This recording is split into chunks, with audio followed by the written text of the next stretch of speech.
up, let it roll.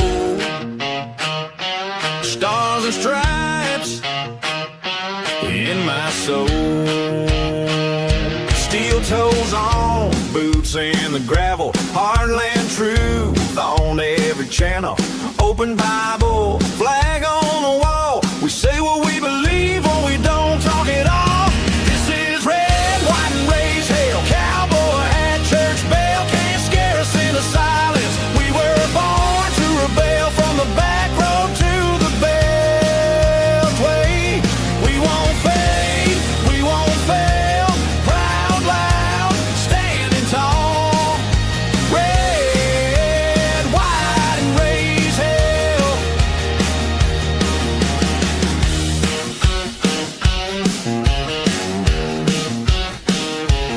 We back the badge, we guard the border. We love our guns and law and order. They try to shame every word we say, but we don't bow down, we just press play. This is red, white, and raise hell. Cowboy hat, church bell. Can't scare us into silence. We were born to rebel from the back road to the bell. Hey, we won't fade, we won't fail. Proud, loud, standing tall. Red, white, and raise hell.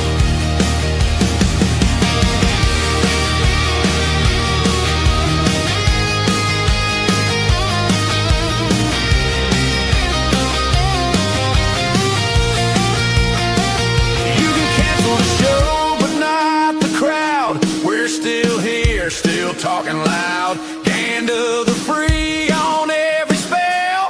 Hit that mic, host, let the truth ring out. This is red, white, and raised hell. Cowboy hat, church bell. Can't scare us into silence. We were born to rail from the back road to the beltway.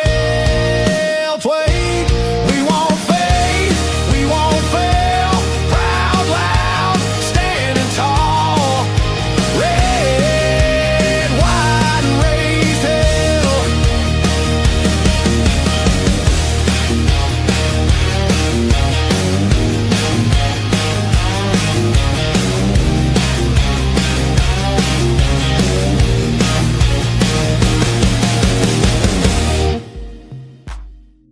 All right, good morning. Who's ready to get up and at it? Strictly speaking, Unfiltered.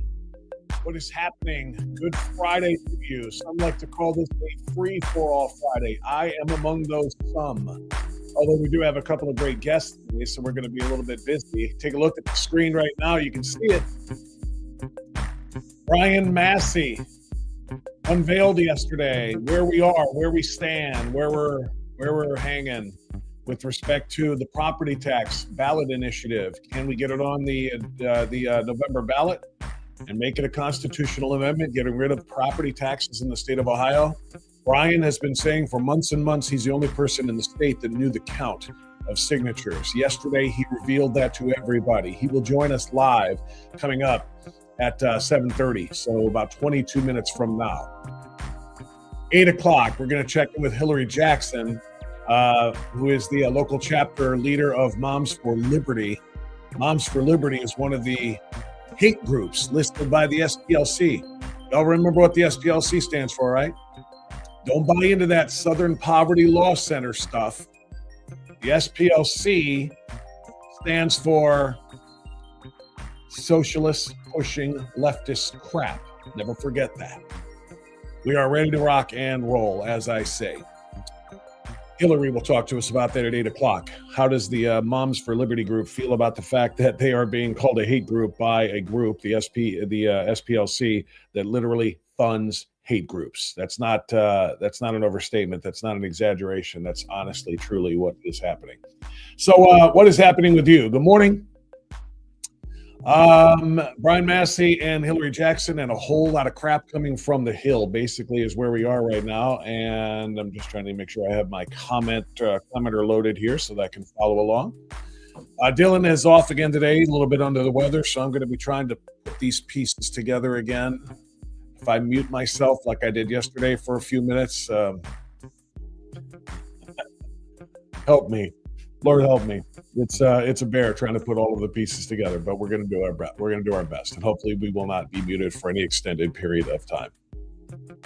All right, now that's weird. I wonder why that didn't.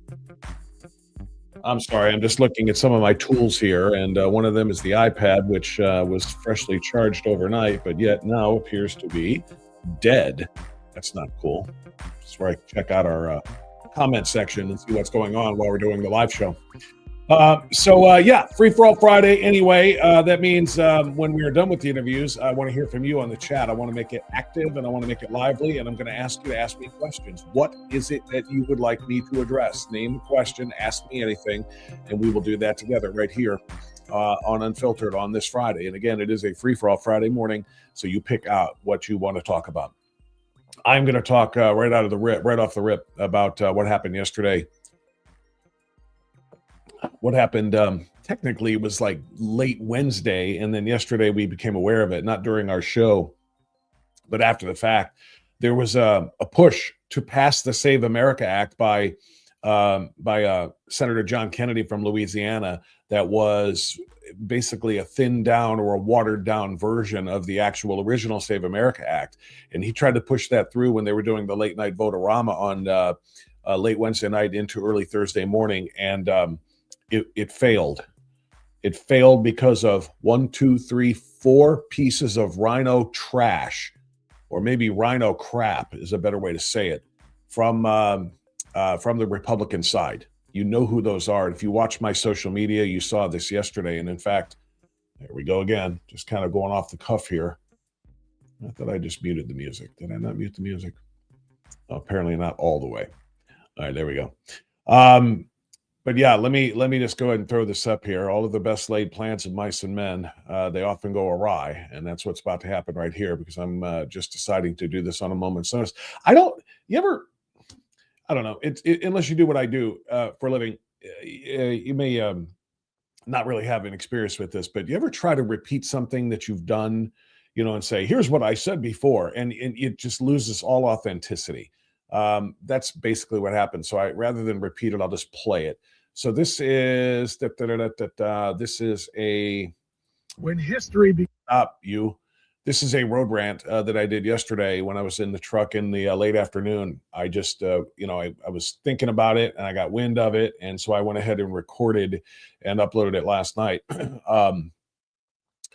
What happened with Senator John Kennedy's bill? It is, to me, it's incomprehensible that Republicans wouldn't support this. But then again, we are talking about some of the worst rhino Republicans. That's just the reality of it. So let me see if I can make this work. Like I said, a little bit unplanned here. All right, there it is, I think. Yeah. All right, so this is again from late yesterday. Uploaded late yesterday. And here you go. Begins to record the moment the United States started.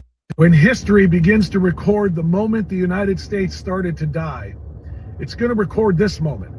It's going to record the moment when the Save America Act was defeated by every Democrat in the Senate and by 4 Republicans. Senator John Kennedy presented a thinned down version of the Save America Act, which, by the way, wasn't just a fancy slogan because it sounded cool. It's what it was. Save America or lose America. There's no in between. It's a binary choice. And Senator Kennedy said, if you don't vote for this, I'm not going to say a word. I'm not going to go on social media and call you an ignorant slut either. Well, guess what? I'm not John Kennedy. I'm not in the Senate, but I am on social media, and I'll say it. Tom Tillis, Mitch McConnell, Susan Collins, and Lisa Murkowski, you're all ignorant sluts. That's just the reality of it.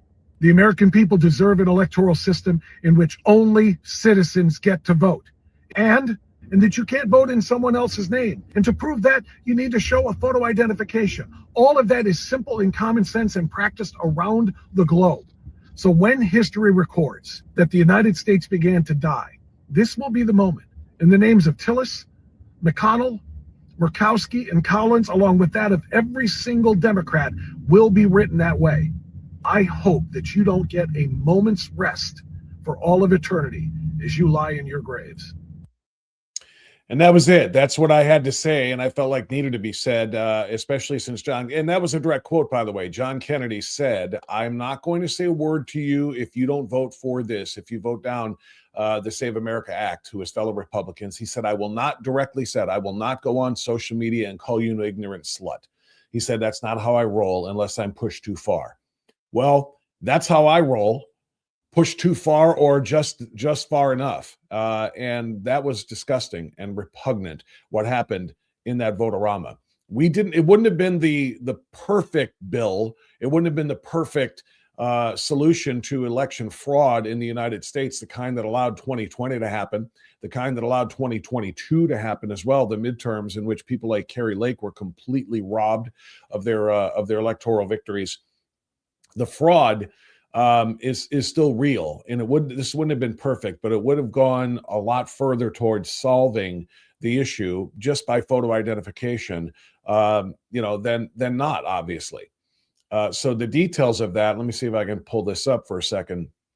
And you heard the names: Tom Tillis from North Carolina, Lisa Murkowski from Alaska, Susan Collins from Maine, and then of course Cocaine Mitch from Kentucky. Those were the four. Those were the four that said the hell with American election integrity, the hell with wanting to make sure that only Americans get to vote by way of citizenship checks, and that only people who show photo identification can vote, to ensure that they're not voting in someone else's name or they're not voting 2 or 3 times. The hell with all of that. I get, it's very, very frustrating, as you well know. Chuck Schumer calling it just asking for an ID, calling it Jim Crow 2.0, because black folks, they're not, they're a little bit less than. They can't do things like get photo identification. That's what Chuck Schumer says. That's what the Democrats say. This is all an attempt to stop black and brown people from voting because they don't know where the BMV is, and even if they do know where it is, they can't get a ride there. And even if they could get a ride there, they wouldn't know what to do when they got there. This is so hard and so complex that black and brown people can't do it. I get so pissed off at that extraordinarily racist invective that it's a trope that black and brown people are less than white people and just can't have access to these things. And so I brought this up a few different times. Jim Crow 2.0 is what they call it. Anybody who's asking for your driver's license is committing an act of Jim Crow, because black and brown people can't produce mine. Do you know that black people can't buy clothes dryers? They can't. They just have to stand outside and wave their shit in the wind and just try to get their shirts and stuff dry in the wind. They can't. What am I talking about? Our clothes dryer took a dump. All right. My wife and I had to go on Wednesday night, I think it was, and buy a new clothes dryer. And I went to a store and I wanted to open up an account so I could finance the payments on this thing. And do you know that they Jim Crowed me? They actually said, I need to see an ID. What? What are you talking about? That's right. I told the guy in the orange apron that he can't do that to me, the racist bastard. How dare he ask me for a photo identification? Now, fortunately, I happen to have one. I don't know. I guess it's because of my skin privilege. I happen to have one. But I thought to myself, boy, oh boy, the black guy in line behind me, if that guy's buying a clothes dryer and if he needs to finance it, boy, he's going to have to stand outside and wave his clothes in the wind, because that guy can't get an ID, and it's unbelievable that they asked him to do so. How freaking stupid does that sound? It is again, the often repeated phrase. It is bigotry. It is the soft bigotry of low expectations. Do you know that black people aren't allowed to have jobs either? When is the last time you applied for a job? And if you got that job and they tried to put you on payroll, that they ask you for your identification? Have you ever taken a job where you couldn't prove who you said you were? When they try to put you in for payroll, whether it be for direct deposit or anything else, you need to show a driver's license. So clearly, black people aren't allowed to have jobs either, black and brown people. It's Jim Crow everywhere, man. A cohort of Senate Republicans joined Democrats to sink a late-night attempt to attach a version of voter ID and citizenship verification legislation to the GOP funding bill, funding federal immigration enforcement. Tillis, Murkowski, Collins, McConnell all voted against this modified version early Thursday morning. Their defection came during the Senate marathon vote-a-rama, where lawmakers can force votes on any number of amendments, regardless of whether they mesh with the underlying budget blueprint. The amendment's 48-50 failure crystallized what several Republicans had warned for weeks before launching a quasi-floor takeover to debate the Save America Act last month. It didn't have the support among the GOP to pass. And you know what? That's because the GOP is trash. Pure, unadulterated trash. Our party can't get things done. It's incredible. We are given the majority, and we can't even, with the simple majority of the 53-47 in the Senate, keep our people together to do the work they were appointed to do in November of 2024. When Donald Trump was elected president for the second time, when the majorities were given to the Republican Party, we can't use our power. The entire United States Congress run by Republicans is symbolic or representative of that in Columbus, Ohio. We have the majority, don't do ish. We can't get it done. It's infuriating. This is an 82-18 issue with the American people. All polls, all surveys show that. Not just a Fox News survey or some conservative survey. All surveys show it's an 82-18 issue. 82% of Americans want photo identification to pass. And guess what? Even those really confused brown and black folks who don't realize that they're supporting the Jim Crowing of their voting rights. Seriously, across Republicans, Democrats, black, white, any other ethnicity, 82% of Americans say pass it. And yet the Republicans don't have the culians, the cojones, the grapefruits to pass it. No, they don't have marbles. I mean, seriously. Kennedy acknowledged his effort may not comport with the strict Senate rules that guide the reconciliation process, known as the Byrd Rule, but countered that critics of his move can't predict the future. He said, I respect everybody in this body, everybody. And if you vote against this bill, I'm not going to say a word. And I'm sure as hell not going to go on social media and call you an ignorant slut. That's not the way I roll, unless I'm pushed too far. Well, Senator Kennedy, I got pushed too far, and they're ignorant sluts. Just say it. And we need to call these people out. Moreover, we need to throw these people out. Get them out of my Senate. The People's Senate, and those on the People's House side as well. The bottom line, these people are supposed to represent us. 82% of Americans is enough of us to say, get it freaking done. 82%. And they won't. And I'm sorry, but I'm not sorry. I texted Senator Moreno. I'm going to share it with you real quick. He shares optimism that I unfortunately do not on this issue. Where'd he go? Senator Bernie Moreno. Here we go. I texted Senator Moreno and I said, what's the latest? He said, we don't have any Democrat votes to get to 60, and we don't have the votes to get rid of the filibuster. Okay. My response was, meanwhile, 82% of Americans want it passed. He responded, yup. I said, can we attach it to FISA? He said, maybe, a bit of a long shot, though, as now Democrats are not so FISA friendly. It's funny how they loved FISA when they were using it to create the hoax that Donald Trump was a Russian asset. I said, can it go into reconciliation? He said, no, it's not reconcilable, which is what John Kennedy tried to do there at the last second in the vote-a-rama. And I said this to Senator Moreno. I said, our party is a big barrel of failure. I said that to a sitting United States senator. And he's a part of that party. And I said it anyway. And it's because I meant it. He said, no, it's that the Democrats are beyond insane. Remember this, we have 36 states that have voter ID and good election integrity.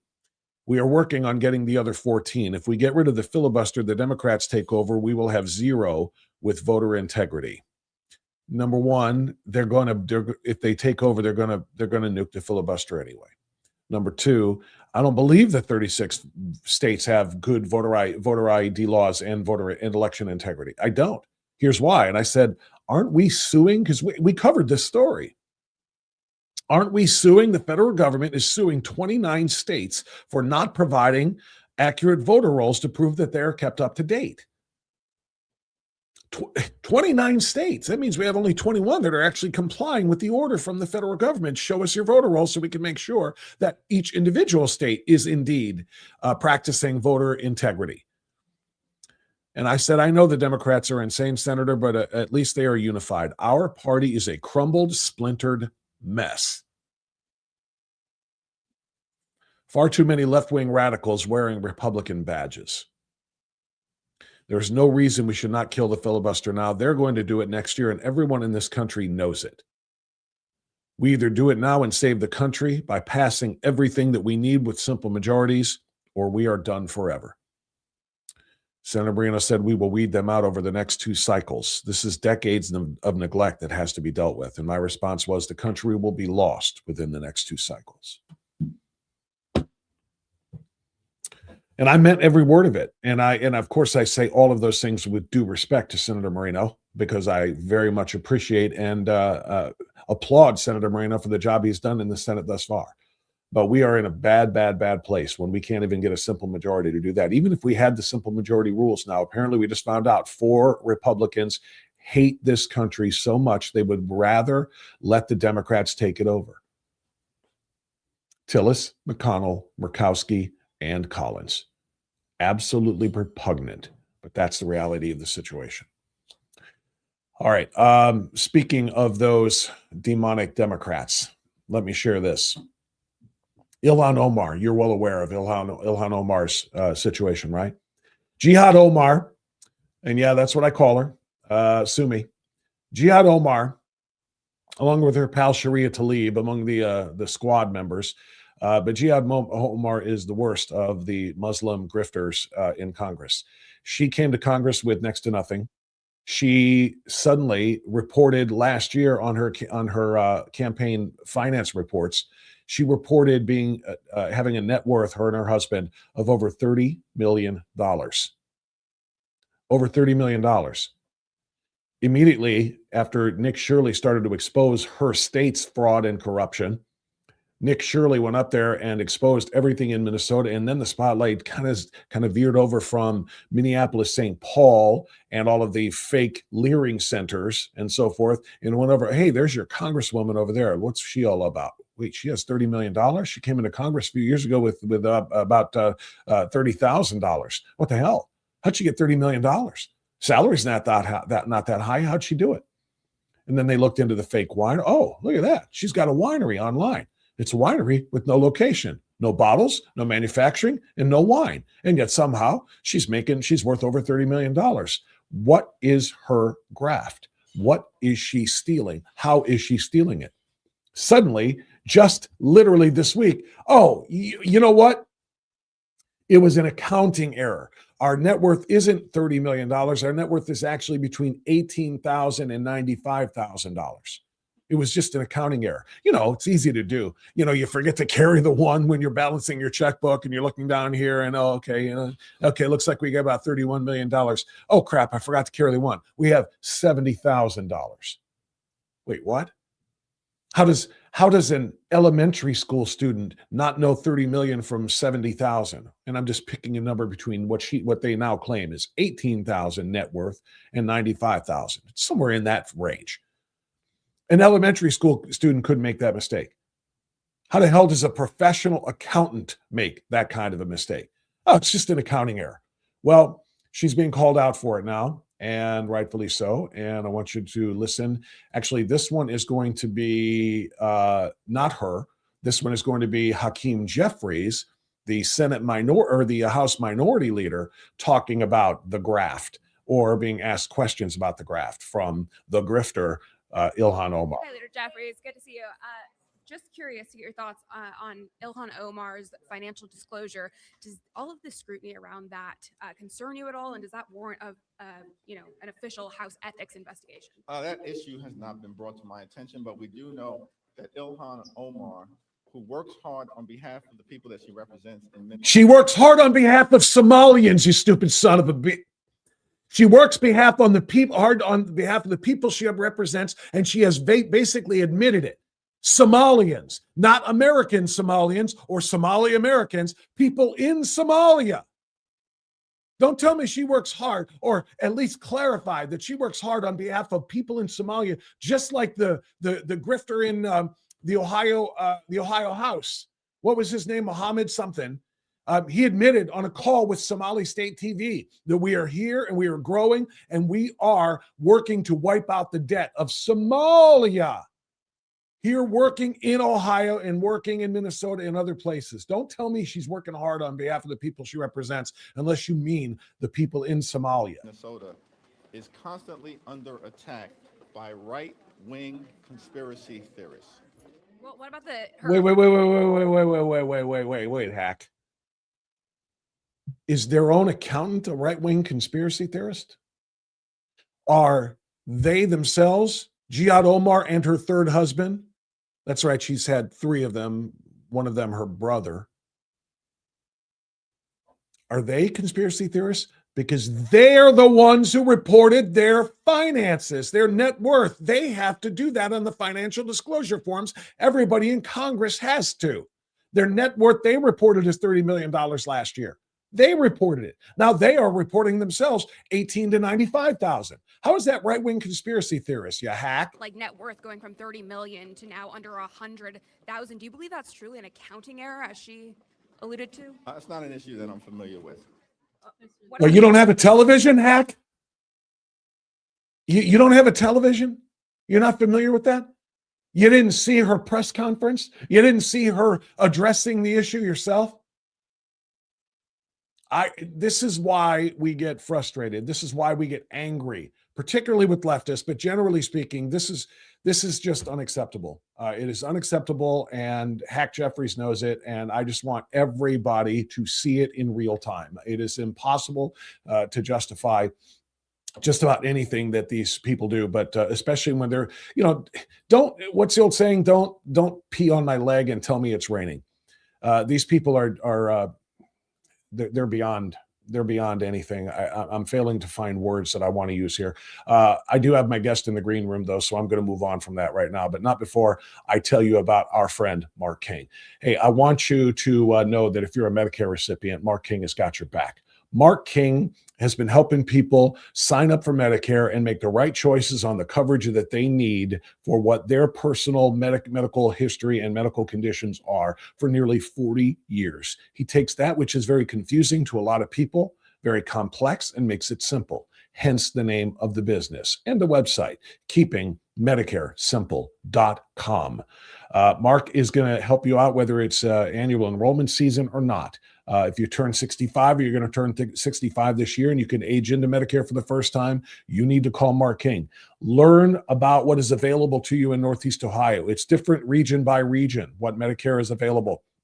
Mark knows it better than anybody since he's been doing this, like I said, here in Northeast Ohio for nearly 4 decades. For over 5 years now, 5 of those almost 40, since I met Mark, I've been sending seniors to him to get their Medicare coverage squared away, to get the right plans for themselves. And the responses that I get are, thank you, Bob.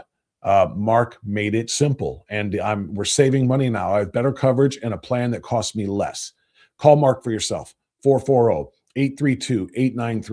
440-832-8936, and log on to that website, keepingmedicaresimple.com, keepingmedicaresimple.com. There's Mark, and we got a new graphic up there, a lot of great information for you there on your screen. Make sure that you follow that lead. All right, as I said, I've got a guest in the green room now, and you probably have seen his face a time or two, especially if you were watching yesterday. I want to share this with you. Okay, now that's a little bit awkward. The screen look again. Dylan has is still a little bit under the weather, so he's off today. So that screen doesn't look exactly like I want it to, but it's all right because what I want you to hear is what's most important here. The guy in the hat, OH tax. Yeah, that's a good man. That's Brian Massie. He is the man who started the initiative to end property taxes in the state of Ohio as an attempt to try to protect seniors who are being priced and taxed right out of their own homes.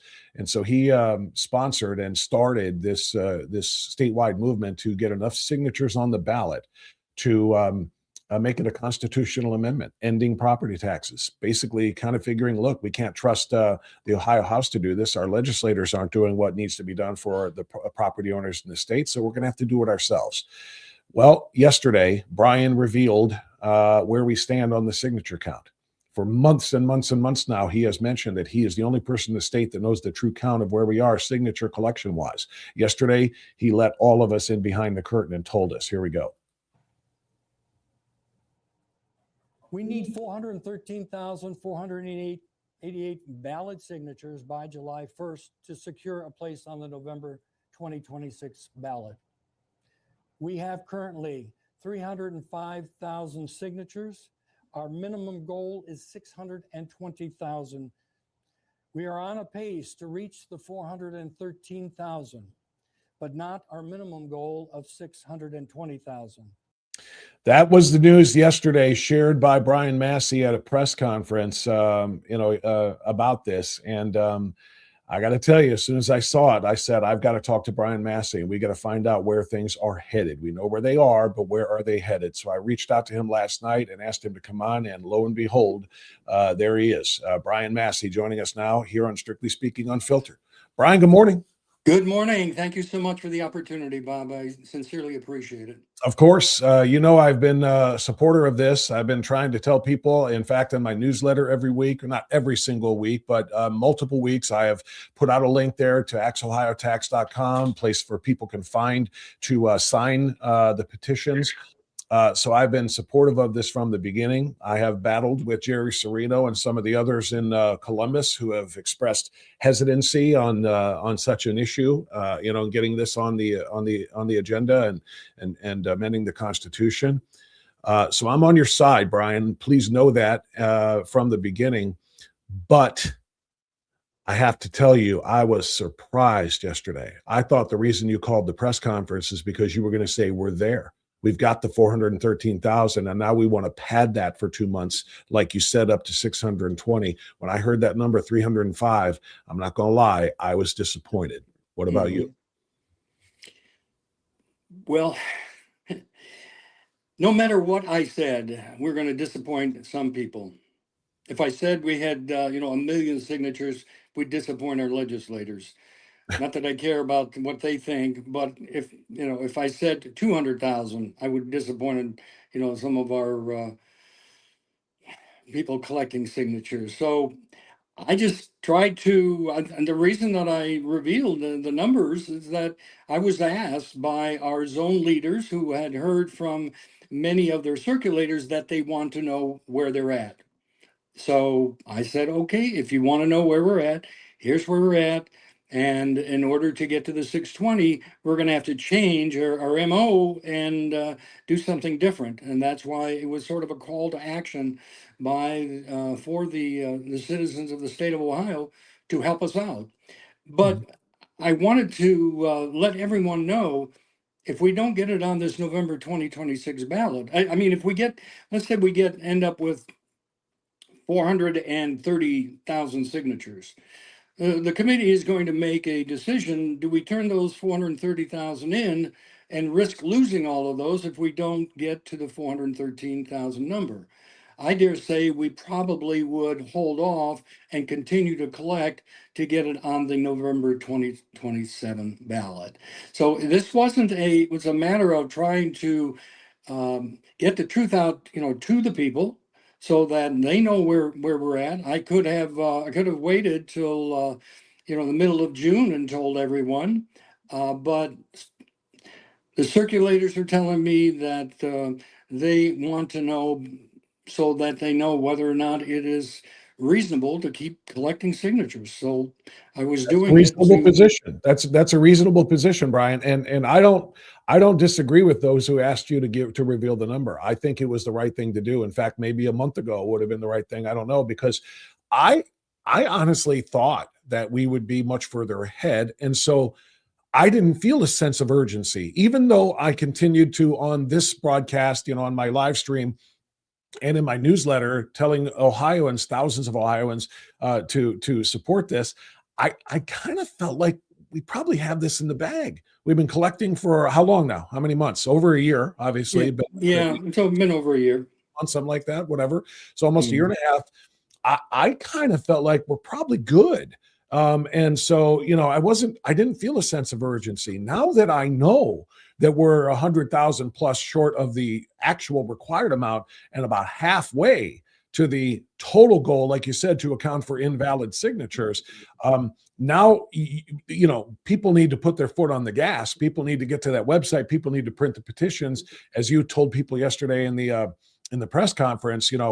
Get 10 people to sign. If everybody prints and gets 10 people to sign and sends those back in, we can pick this up. But yeah, I don't blame you at all for telling people now. I almost wish it would have been earlier, because there is a sense of urgency if we truly want to get this on the ballot in 2026. Well, I still think we've done, as a grassroots initiative, we're not paying anyone to collect these signatures, unlike some of the other constitutional amendments where they had large out-of-town money coming in and paying Yeah. circulators, to collect signatures.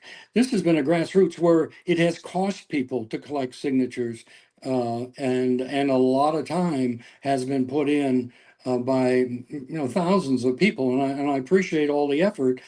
But I've told everybody, we're not, the committee is not quitting.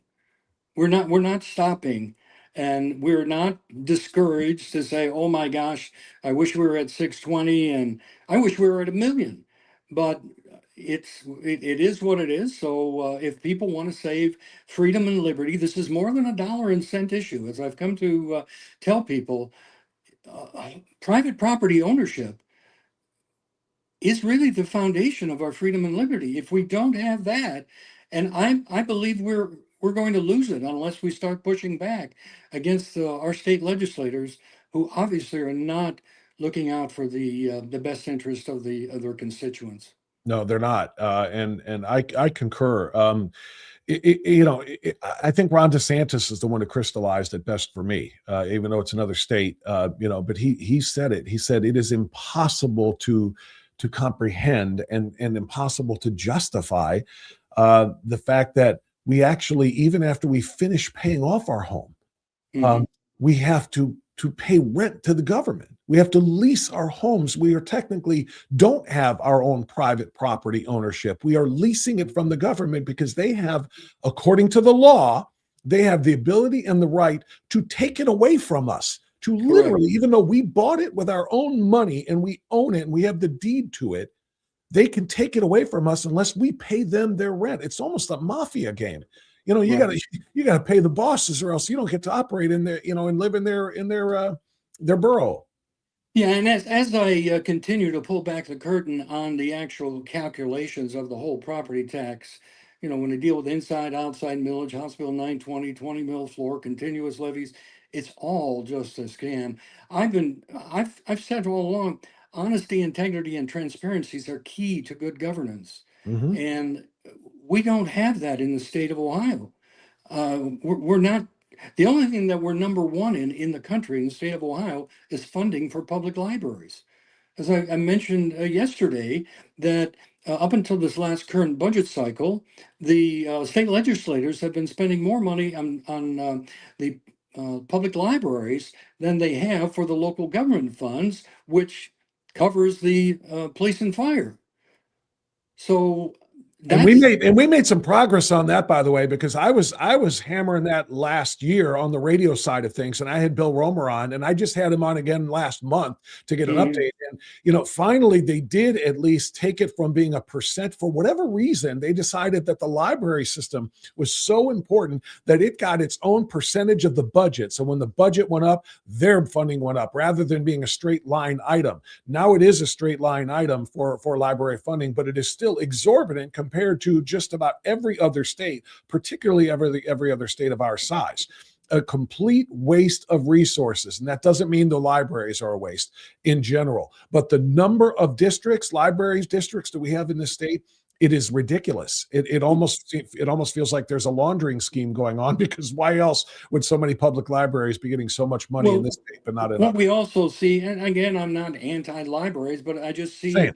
a ever expanding of their it's mission creep, I guess is a good phrase for it. I Mhm. now, because I talked to a librarian in Bainbridge, and I said, why don't we privatize these? Why don't we, pay for the use of the library? If I'm not using the library, why do I pay for it? Because I'm not a big believer in, well, you're all part of the collective. I'm not a socialist or communist. And she said, well, we can't really do that because people are using the libraries to drop their kids off, as a babysitting service, so until the parents get home. And I'm sorry, but I'm not paying for that. And And then not only that, Brian, not I only that, but just FYI, when I was talking to Romer about some of the things, he was cluing me in on some of the things that libraries are doing now. And again, I'm not anti-library, just like you, but it is not what it used to be in terms of necessity either, because of the advent of the internet and Google and AI and whatever. People are finding stuff out that they normally would have gone to the library to find out. Now they're getting it on their computers or on their phones. But what he said was, they've got libraries acting as Home Depots. They're renting out yard equipment. right. Others that are hosting Pilates classes and exercise things. There's gyms for that. And Right, right, you know what I mean? right. And the libraries are doing these things now because they're not being used for what libraries used to be. So the need is not what it once was. There's another factor, and I just picked up on this when I did a public records request for the Morley Library. It's called Lake County Library District, but we know it as Morley Library here in Painesville. And that is, I asked for their financial statement, and I found out their cash balance was over $14 million, and their investment income for 2025 was $626,000, and they're pulling in over 1.1 million from the property taxes. So what I did is I wrote to the Lake County Budget Commission, and I said, I think you need to take a look at Morley Library, and I think we may need to stop collecting property taxes for a few years because they obviously don't need the money. But I will report on what the Budget Commission is saying. But that is generally true when I've done public records requests for other taxing authorities in Lake County. It's the accumulation of cash. And I keep saying, you can't keep sucking the lifeblood out of the community. The money's got to be in the hands of the citizens so that they can spend the money on the economy. And also right now with this inflation rate, they need the money to buy food and pay bills.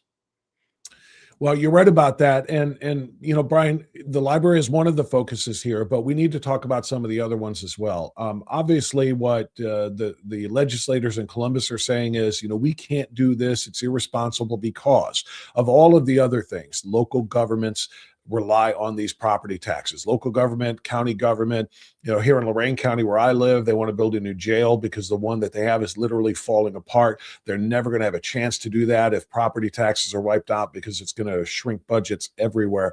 So let's do this thing. Tell me, as the founder or the leader or the originator of this idea to eliminate property taxes in Ohio, other than, okay, let's cut funding to the library. They don't need all of that money. How do we continue to fund these other parts of local governments and, of course, schools without property taxes? Well, I'll paraphrase what Commissioner John Plechnik has been saying throughout the state. The Okay. first thing that they do is cut spending. Lake County Auditor Chris Galloway is agreeing with us that there needs to be a drastic change in the funding of schools. Do we need 611 school districts in Ohio? Even Auditor Galloway has offered this at the. He's involved with the State Auditors Association, and he was saying, let's make it, I think 94 counties was, we should have 94 school districts, one for each county and maybe a couple for the larger counties.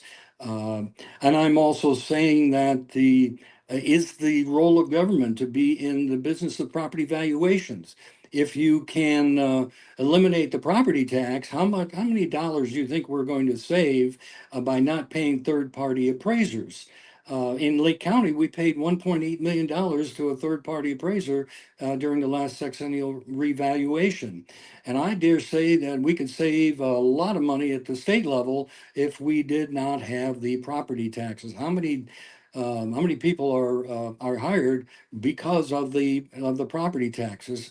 I've also heard here in Lake County, I've been told that if we don't have a property tax, maybe we don't need an auditor and a treasurer in every county.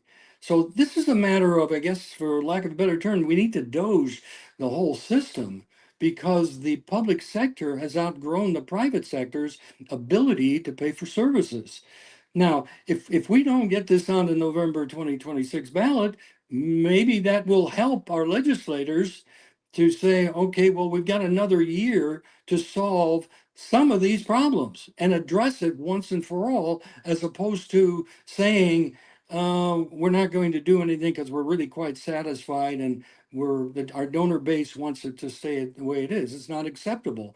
And I'm saying to these people, first and foremost, you need to take a look at school funding. That's 65% of the issue. And what other any monies that are saved by not worried about property valuations, that money that the state is paying out for that or the local governments are paying out, that could be used for police and fire. So the money is not, we have no problem in generating revenue in the state. The problem is it's a spending problem and a prioritization of the spending issues. So I understand there's enough money around. Well, and here's what really happens. So with this marijuana law, what I understand is bringing in billions. But what happens is the state is keeping the large portion of that and only giving 36% back to the local communities. So what the state is doing is they're establishing these new tax laws, bringing in the revenue, and most of it is being kept by the state, and they're not sharing it with the local governments. So that thought process needs to change at the state level. I agree. That's well said, Brian. Brian Massie is with us. He is the founder, or the what do we call you? The organizer. Because you mentioned at the press conference yesterday, this idea was born in your basement. Yes, that's literally where it started. So we're going to all 88 counties. You had to get at least 44 counties, I think, right? Signatures. 44 counties with 5% of the last gubernatorial election. And we surpassed that a long time ago. So that's not even a factor for us. No, and that's good to know. But all that started in your idea in your basement, and here we are. And I won't say it's on the verge because again, we're about halfway to the goal. So Brian, what is your feeling from what you just said about talking about 2027? I don't think you're throwing in the towel yet, but are you saying that it's less likely that we're going to get there for November of this year? No, I'm not throwing in any towel. I'm just saying, and what I said yesterday, hopefully it came across to the people in the state of Ohio. How badly do you want to save freedom and liberty for future generations? Because it's on the line, ladies and gentlemen. It really is on the line. Unless we, step up and make drastic changes to the state of Ohio, the governance of the state of Ohio, we're going to be we're moving towards communism, pure and simple. And people say to me, "Well, what's the difference between socialism and communism, Brian?" I said, "For me, it's the only difference is the size of the gun." That's a good way to put it, Brian. And so the reason I ask, of course, is we're about little bit under half, and you've been doing this for a year and a half, and now we only have 2 months left. I don't want to throw in the towel either, but I also want to face reality and wonder if this isn't something that we should be looking, to target for 2027. And it's a very fair, because what you said just now is really important too. Even if it isn't going to be immediate, the relief that we seek and the right to own our own private property without having to pay the government, maybe we fix this for future generations. Maybe this is something that is a long-term effort, and we maybe shouldn't be thinking about it in a short-term run. Well, I would, when we started with our SOS, Save Our Seniors campaign, we were trying to get immediate relief for our seniors. And we found out that a 50% reduction would have cost the state $1.5 billion to give a 50% reduction on property taxes for all seniors. So we said, well, that to give a total credit of property taxes for seniors, it would have been a $3 billion cost to the state. That's peanuts in this state.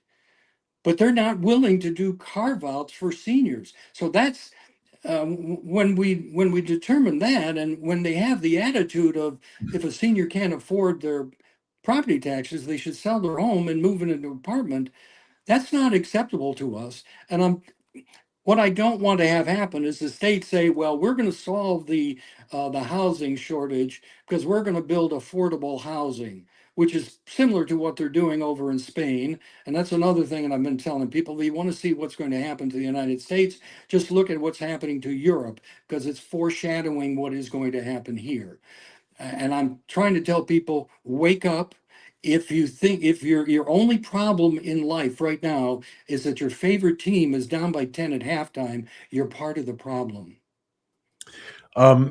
Brian, let's fast forward, and let's just assume, for the sake of our conversation, that we do get the number. Let's say we do get the 413,000 minimum that we need in terms of valid signatures, whether you collect 600,000 or 500,000 to get there. But let's say 413 do count. What's your confidence level that it passes in November?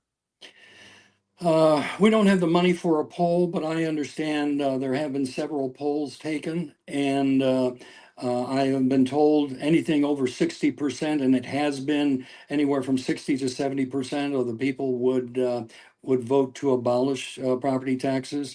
So I would say it's a pretty good chance. If it didn't have a chance, the legislators wouldn't pay any attention at all. They'd sleep well at night, and they wouldn't pay us any attention. But I think they're probably concerned because they realize that the average citizen in the state of Ohio are not going to accept what they have been doing to us for the last 3 decades. And it's the Republican Party.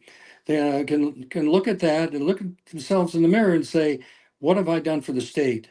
Other than the public libraries, why is the state not number one in anything in the country? Where are our leaders to make this state number one in anything? That's a great question. Brian, I'm struggling here as you're talking. I'm trying to pull up the Ohio Tax, xohiotax.com site, and it seems to be struggling right now. And I guess I need to have our people look at that if it's slow and coming up. So well, we don't know if somebody's hacking into it or not, but we'll look into it. Well, the good news is maybe I hadn't thought of that maybe it's being hacked because people are, the ones who are desperate to stop this movement are doing something. But it also says now on my screen, it says too many requests. So maybe too many people are going to it now because they're very excited about it or want to learn more about it, which would be a good thing. But I just wanted to share the screen with you with people to kind of see what, where they need to go. But so you're going to have to do this just by description then, as far as getting a petition, what people have to do when they get to the site, as far as finding a place to sign if they just want to sign, but better finding a place to print one so that they can go out and collect signatures too. Yes, we just added this. If you go to the axohtax.com, axohiotax.com, we added another tab. It's called the short form. I think it's the second tab over, if you click on that short form tab, you will be able to print out the instructions and a short form petition. And you can, and it's also got the address where you mail it back to. You mail it back to me, it'll put P.O. Box. And we appreciate if everyone can do that if they want to save freedom and liberty for future generations. But I'm saying that if our legislators or our executives, anyone that's running for office, if they were to come to me and say, Brian, I think we can do something that's really meaningful for seniors right now, I would work with the committee to say, let's give them more time to solve the problem and let's put it on the ballot for November 2027. But that only comes with doing immediate, significant things for seniors in the state. Um, to the point about what the legislators are going to do, we also have to talk about what the executives are going to do. Have you had any audience with Vivek Ramaswamy, who is the far and away leading candidate for the GOP nomination in this primary to be governor? I know he's not on board. He's not on board with eliminating property taxes. He said maybe in due time, but he first wants to eliminate the Ohio income tax. Any conversation or correspondence with him? Yes, we were invited to Mr. Ramaswamy's house. It was a few weeks back now, and we took him up on that offer, and I spoke to him directly. And I said, the number one question I get is how we're going to replace the property taxes. And I said to him, I said, we're not. You're going to first cut spending, and then we're going to decide, where we go from there. I then asked him the question. I said, you are a big proponent of eliminating the property taxes. Right now, the property taxes brings in $10.9 billion. I believe that's the number, $10.9 billion to the state revenue. So if you eliminate that, how are you going to replace that $10.9 billion? And his answer was, well, the same way you're going to replace the property tax revenue. So, which is sort of a non-answer, but I have had subsequent conversations with him where he says he's not he hasn't signed the petition, so he's not for us directly, but he's not against it. He has not come out and said that, well, this is a irresponsible idea, similar to what Jerry Serino has said. Yeah. But he is being very aware of the pain that it is causing many of our citizens, a lot of our citizens, and he wants to try to come up with some sort of compromise. And we're certainly willing to talk to him, but we're willing to talk to this is not a Republican Democrat issue. I've reached out to the Amy Acton campaign. They've chosen to ignore me. I do know that Michael Sweeney of the Libertarian Party, I have spoken to him, and all of his candidates are for the abolishment of the property taxes, and that's part of their campaign. And also Casey Pooch and Heather Hill, they have expressed the abolishment of property taxes as part of their campaign. So I'm not trying to advocate for anyone. I'm nonpartisan on this thing. I'm just trying to do what's right for the citizens of Ohio. No, and I recognize that, and that's the reason I asked, because I want to find out exactly who's on our side and who isn't, and I'm glad you're reaching out to all of those individuals, because God forbid we have the wrong person as governor. I'll just phrase it that way. We still need to look out for the people who are, as you say, interested in liberty and freedom, not just for now, but for the next generation as well, and future generations, because we are literally talking about, the basis of fundamental free market capitalist societies, private property, the exact opposite of socialist and communist economies, and it's our right. It is our right to own our property and not have to pay the government for the right to do so. Yeah, and I'm also telling the legislators, I said yesterday, they swore an oath of office to support and defend the Ohio Constitution. And I ask your listeners to take a look at Article 1 of the Constitution. It talks about what they are supposed to do to protect our property.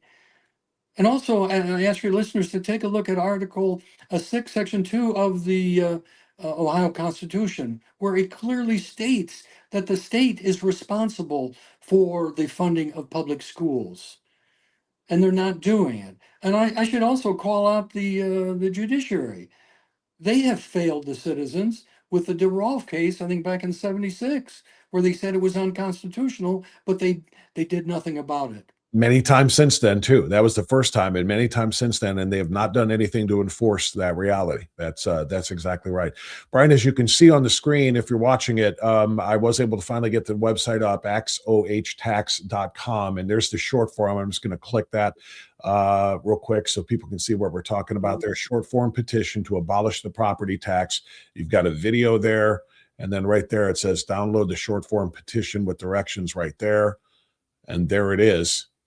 So it's about you're making it as easy as it can be, I think, for people to support. There's a really, really simple how-to directive there.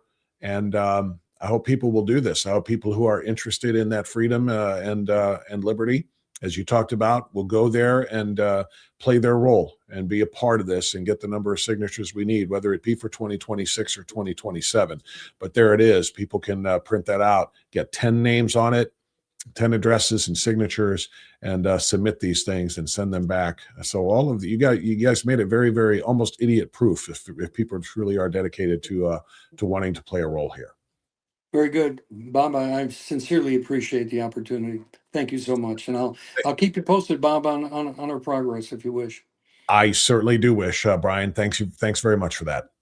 All right. Thank you, sir. There you go. That's Brian Massie, and Brian is working hard, as are a whole lot of other people. As are a whole lot of other people. Try to get this all squared away again.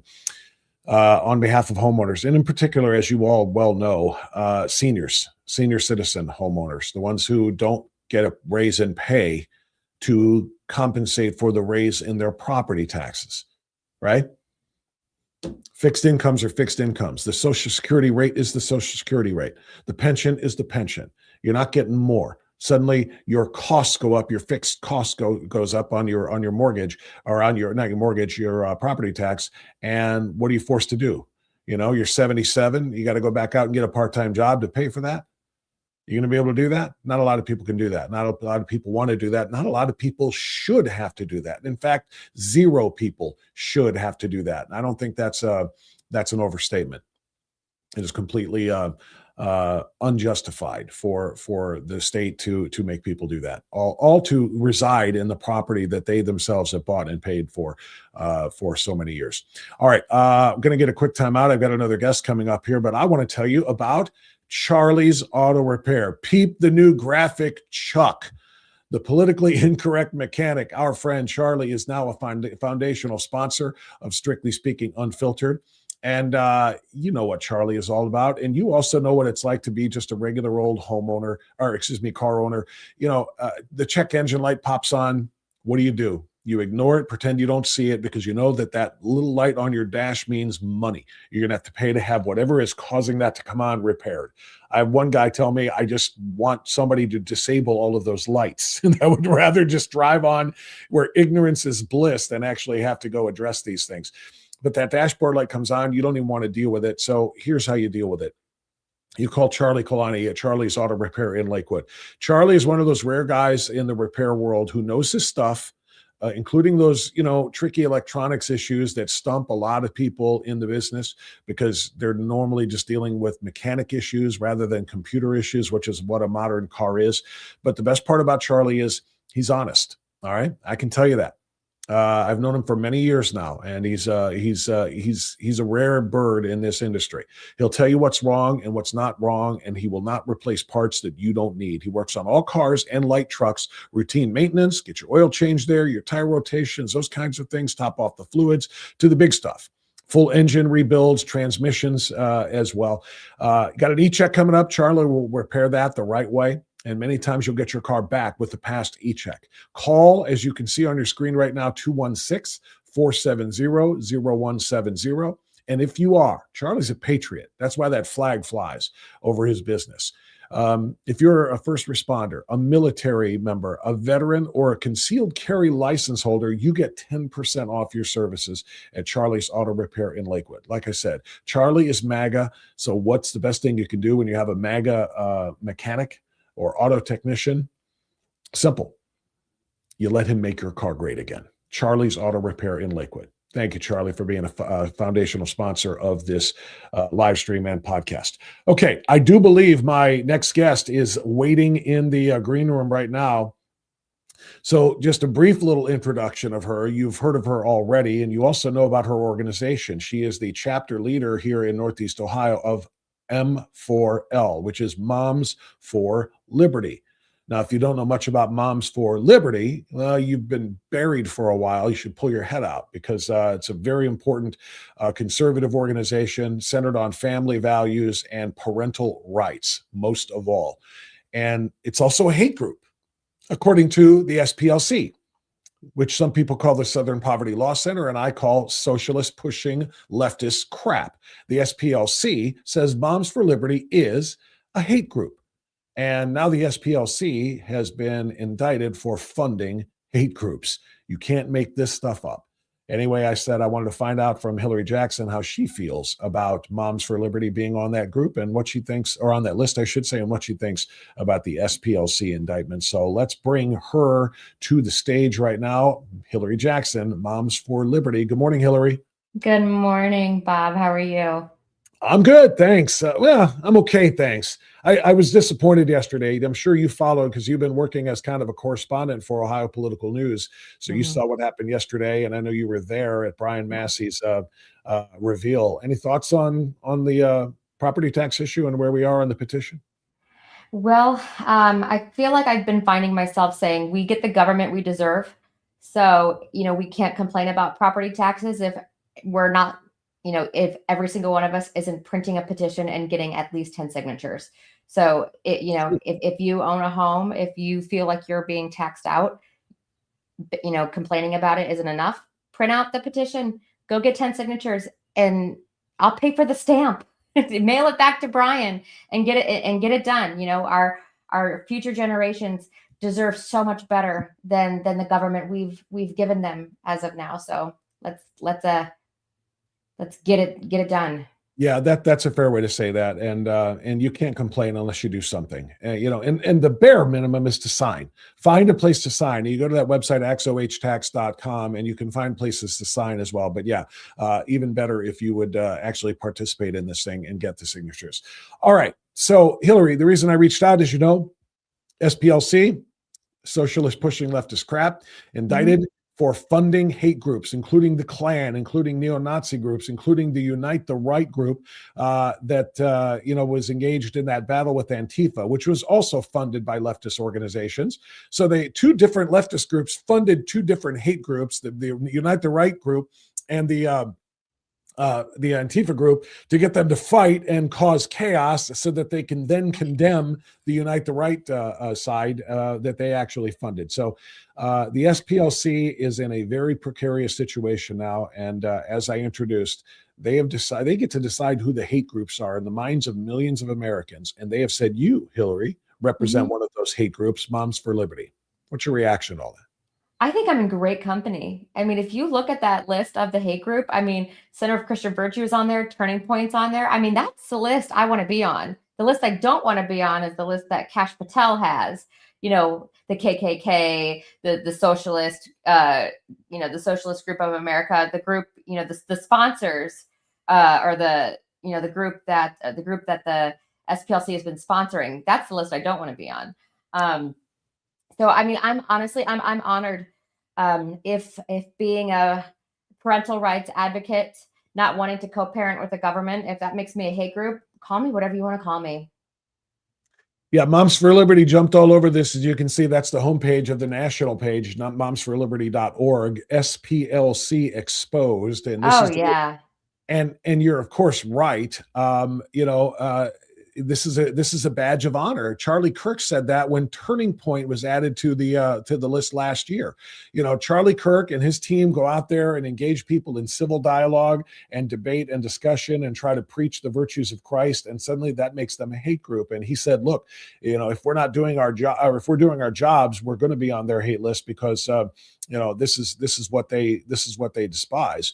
And same thing for Moms for Liberty, right? You guys literally are out there doing good work on behalf of families and on behalf of parents. And if you're an advocate for parents, well, that obviously makes you a threat.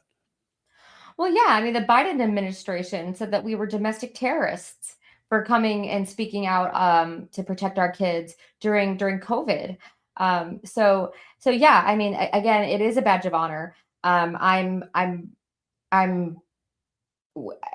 whatever you want to call me, I don't care what it is. It means that we're doing good work and we're being recognized. If Tina is our founder and CEO, if she could be doing, if she could do backflips right now, she would be, because this has just been such a long time coming. It's really, karma playing out as beautifully as it possibly could. I mean, we have been going through, I've been kind of spared in the overall scheme of things. Like, I know you and I have been through some crazy stuff as a result of being on this hate map, but we've had chapter chairs be swatted. We've had CPS called on some of our members. We even had the Massachusetts State Police included Moms for Liberty as a domestic terrorist organization in their police training because of what the SPLC has put online about us. And I mean, so there has been very, very serious consequences and repercussions of our organization being on that list.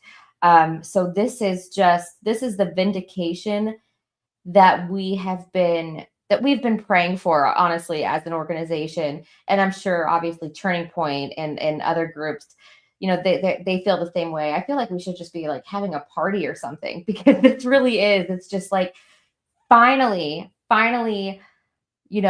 people are realizing that this group is not who they say they are. They are the exact opposite. Yeah, they are socialists pushing leftist crap. So just to throw a few other ones up there, Parents Defending Education is a hate group. Turning Point USA, Prager University, Act for America, Federation for American Immigration Reform, Center for Immigration Studies, the AFA, the American Family Association, Family Research Council, and Alliance Defending Freedom, just among the group that you guys at Moms for Liberty are in. And I'll tell you what, that's a party I would attend every single day, every single time. If those members of those groups all came together, I think we would have one utopian type of society, honestly. I would be a part of that from the word go. How can people be a part of Moms for Liberty? Well, right there where you can see going on our website, the easiest way to do it is going to momsforliberty.org, look up, find your chapter. I mean, I saw that you were kind of going through those motions. Mm-hmm. The Cuyahoga County is listed, and then obviously you can see that we're right there. And you can hit join. Joining our chapter is free, but we do have you'll have to create an account. But we do have a membership that's $30 for the year if you wanted to be involved in the voting rights. Basically what that is when we endorse school board candidates, when we make certain decisions on what what battles we're going to take on. And there's more to that we talk about in our chapter meetings. But that's it. I mean, the biggest, the most that you would have to do is spend $30 for the year. And that really goes a long way to support the advocacy work that we do. I love this part too, by the way. We are moms, dads, grands, aunts, uncles, and friends. You don't have to be a mom. You don't have to be a female to be a part of Moms for Liberty. I've got a Moms for Liberty t-shirt that I wear proudly because I support who they are and what they are. And I consider myself among them, mom or not. So that's huge. So Hilary, if I may, just to deviate from our primary topic here for a moment, you had an event last night, or there was an event last night. Let me rephrase, the Parma School Board meeting. And obviously, we know there's some trauma in the schools right now because of what happened at Valley Forge in Parma Heights with the suicide of a young student there, a senior, a couple of days ago. but you were there arguing and talking about a particular principal at a particular school. What's going on in Parma?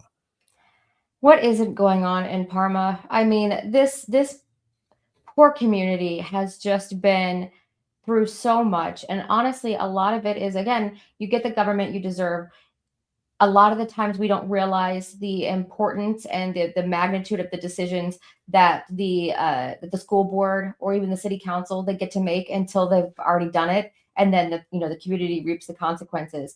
So I think this whole situation has really put a lot of emphasis on how important it is to get the right people elected in your school boards and your city council. But for what's going on right now in Valley Forge is yes, on Monday there was a young lady that did commit suicide at the end of the day in the cafeteria in front of her classmates. But what a lot of news networks really aren't talking about is the fact that this young lady posted on more than one social media platform about her obsession with school shooters. So she had a necklace that had the pictures of Dylan and Eric, the Columbine school shooters, and she wore their faces in her locket. And also she had posters of them and the Sandy Hook shooter and a couple of others on her wall. And she's posting these things on social media, along with some other really disturbing images that have been taken down. And then onto her TikTok, she had like a countdown to 420, which again was Monday, and that was the anniversary of the Columbine shooting. And we're really not. The community is talking about it because at this point there's so many things that are leading up to this. Is a lot more than a coincidence, and what this girl's true intentions were. It's not typical that you see a suicide take place like that. So, of course, the question is, did she plan on shooting up the school because she had such an obsession with the school shooters? And why did she at the last minute perhaps change her mind? Obviously, there's no way for us to really know. But I think at the end of the day, what we're not talking about is the fact that we're treating this more as a suicide, and she was bullied, and we need to show kindness, and all these kids need to get mental health support at school, which all of those things are true. However, where were the parents? She's on social media. She's on social media, obviously doing these things. According to the photos that we saw, she has these posters on her wall. When you have a daughter who's obviously struggling, if you have a gun in the home, you lock it up. There's a lot of different things that could have prevented this, and perhaps even, a lot of parents are calling for metal detectors because this girl did have a gun all day long at school. Right. And they're really kind of skating around that as well. But, the biggest thing is, in addition to obviously parents, you've got to be involved. You can't trust your kids, and not because your kids are bad kids. It's because they are not fully grown, and that includes their brains and their decision-making skills and their ability to reason. They need us. So we have got to be involved in every single aspect of their lives because it's a life or death situation. This girl, obviously, like she killed herself, but she could have harmed countless others, so we've got to step up as parents. If you don't want to co-parent with the government, quit treating the schools as babysitters and do what you got to do. But also, we have got to stop affirming mental illness. Can you imagine, Bob, if we affirmed, and this girl, she was I don't want to say she was trans because she was a young woman, but she went by a different name, and she did put on her social media that her pronouns were he and she. So make that make sense. But anyway, like if we affirmed all of the other mental illnesses the way that we affirm this transgender ideology, can you imagine telling a schizophrenic person, yes, everybody is out to get you? Or, or an anorexic person, yep, you're right, you are fat. you should starve yourself, or like a depressed person, yeah, things are as bad as they seem, and you probably should kill yourself. What would that make us? Monsters. So why are we doing it for this, for this transgender mental illness? It's crazy. It is, and those are good examples. And one more would be a multi-personality person. No, you really are two people. I agree. And to talk Yeah. to both of them. No, you would seek help for each of those individuals with their mental and psychological disorders. You would seek help for them. You would advise counseling and therapy and so forth. And you would not affirm. So I completely agree. Now I don't know if she suffered from all of that, or if it was just social contagion and just kind of, following the crowd and changing her pronouns and those sorts of things. But she was clearly, dare I say, a rebel. And not that that is necessarily the worst thing in the world, but when you look at her appearance and you look at all of the piercings in the faces, face piercings, and she was a nonconformist. And the question that you asked is one that I asked literally Tuesday morning when this whole thing came to light, on this program. Where were her parents? How did she get that gun? And how did they not see the red flags? And maybe the answer, Hilary, is that they did. Maybe, it's possible that, and there we go. Okay. It's possible that they have sought to send her to therapy, to get her counseling. Because they saw the posters on her wall and the images she posted on Instagram, and the fact that she had a locket with two killers, Dylan and Eric, Klebold and Harris from Columbine. Maybe they did. And that's the real difficult thing here, is not knowing what we don't know. And they tried, and she was resistant to all of it. And then even if you drop the hammer, if you will, at home and say you're not allowed to go anywhere, you're grounded and blah, blah, blah, they still go to school. And that's where their other influences are. And they still have their phone. Even if you take it away, from them, they'll get on somebody else's and they'll still have access to those influences. And that's why it's a real troubling thought right now, that it's not just as simple as be Ward and June Cleaver and your kid will be okay. Oh, right.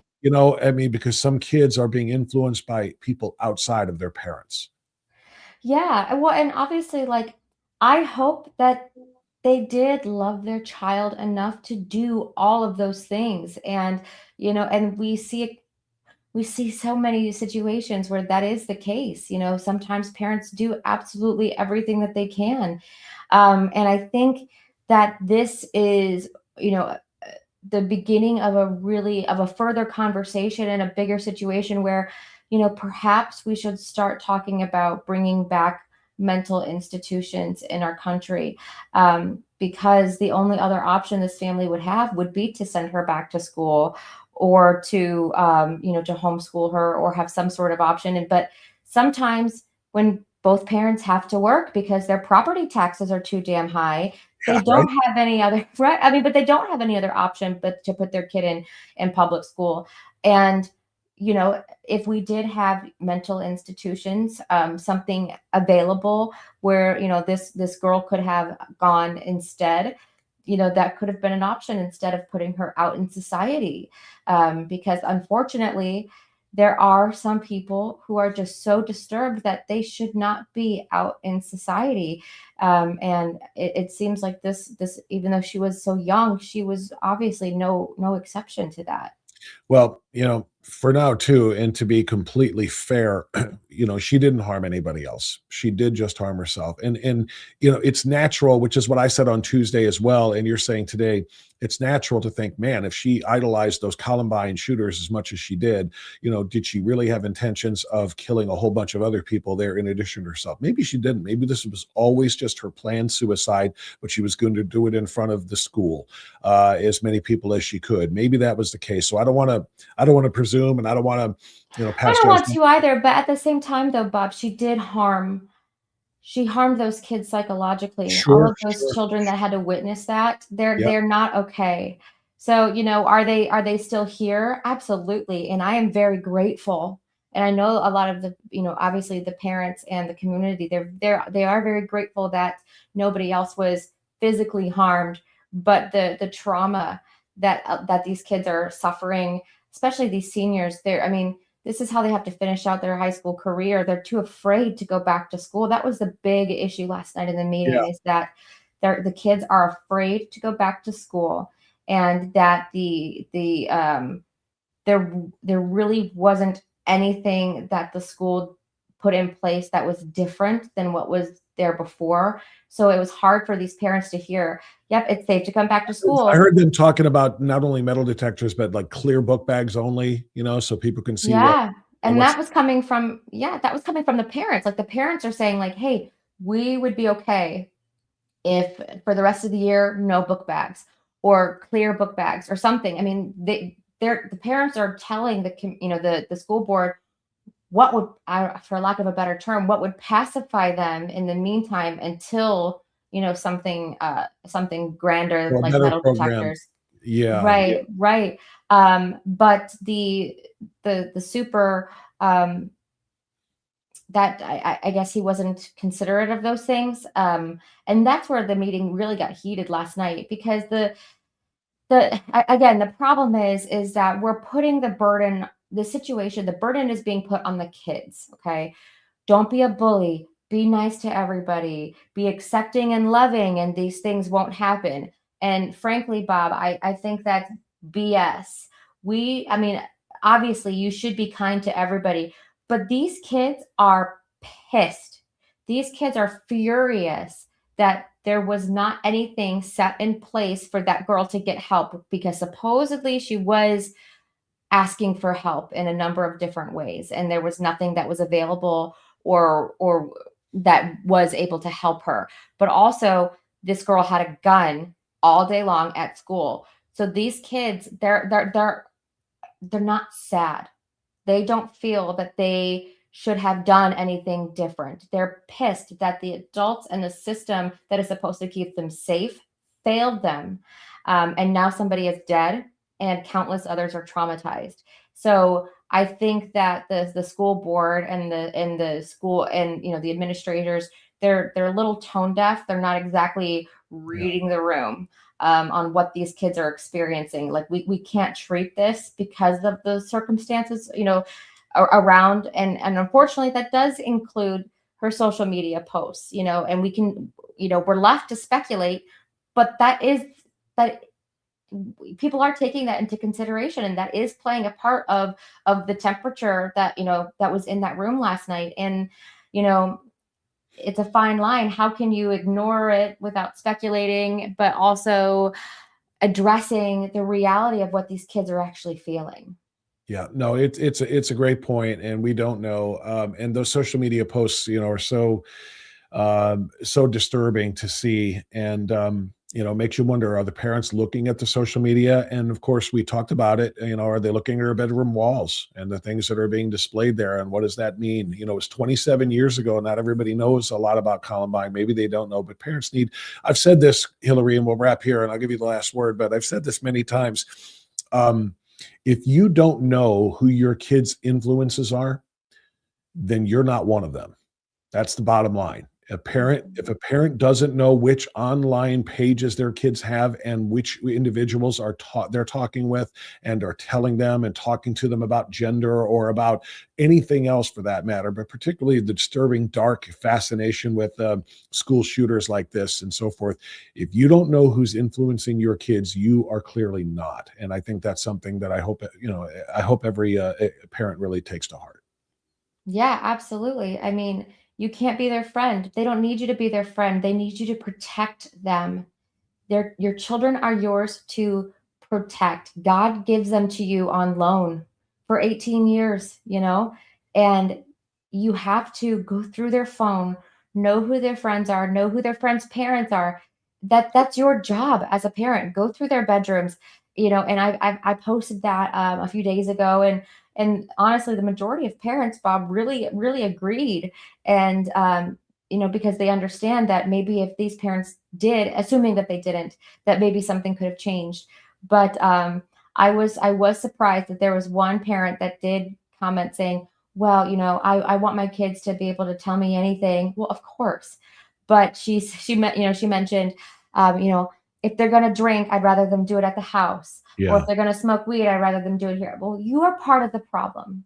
You are part of the problem that's enabling very destructive behavior. And as if, protecting your kids and enabling them are not the same. Very well said. Very well said. Maybe that's why you're the chapter leader of Moms for Liberty. So again, we shared that. We shared that before. Go to Moms for Liberty. Let me throw it up there one more time. Oh, it looks like it's already up there, still being shared. So boom, there we go. So that's the Moms for Liberty chapter in Cuyahoga County. You can go to momsforliberty.org. Momsforliberty.org is the national page, and then you can click your way through to the map there like I did to get to Cuyahoga County. And if you want to join, there's the join button right there. I'm circling it with the cursor. So make sure that you consider that and support the organization. There's a donate button there as well, because it is an important, and especially considering the fact that they have been named a hate group, a national hate group by the SPLC. That makes them all the more reason, or it makes all the more reason for you to consider joining the organization, because they're doing something right. Hilary, thank you. I appreciate you coming on this morning. Keep up the great work and keep us posted. Okay.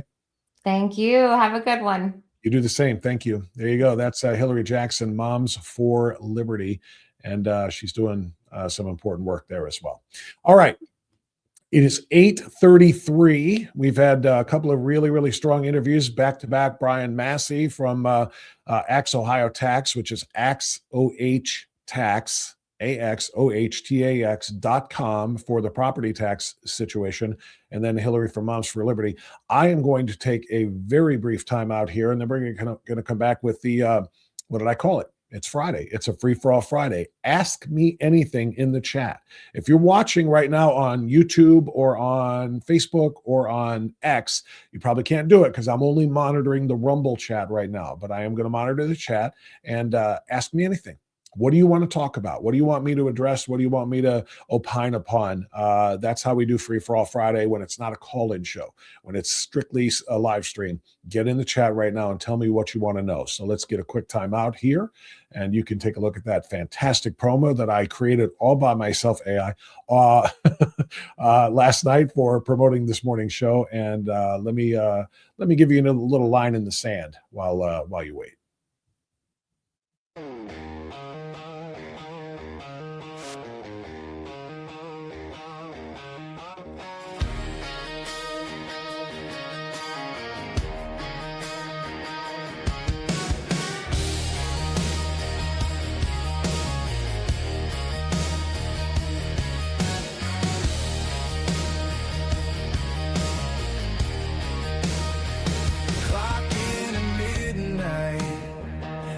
Stone boots laced, another name on the paper, another hard case. And got a wife back in Lubbock, kids in their Sunday best. I ain't some villain in a movie, I'm a man doing my best. You can scream in my face and block my way, but this badge on my chest means somebody's safe today. You hold that sign, I hold this line in my hands. While you're chanting the street, I'm the one who's standing. Yeah, you draw your crowd, I draw a line in the sand. Saw you playing for cameras, shoving phones in my crew, spitting words like traitor, like you know what we go through. When you circle that transport like it's some kind of game, there's a scared little girl in the backseat, you don't even know her name. You can scream in my face and block my way, but this badge on my chest means somebody's safe today. You hold that sign, I hold this line in my hands. While you're chanting the street, I'm the one who stands. Yeah, you draw your crowd, I draw a line in the sand.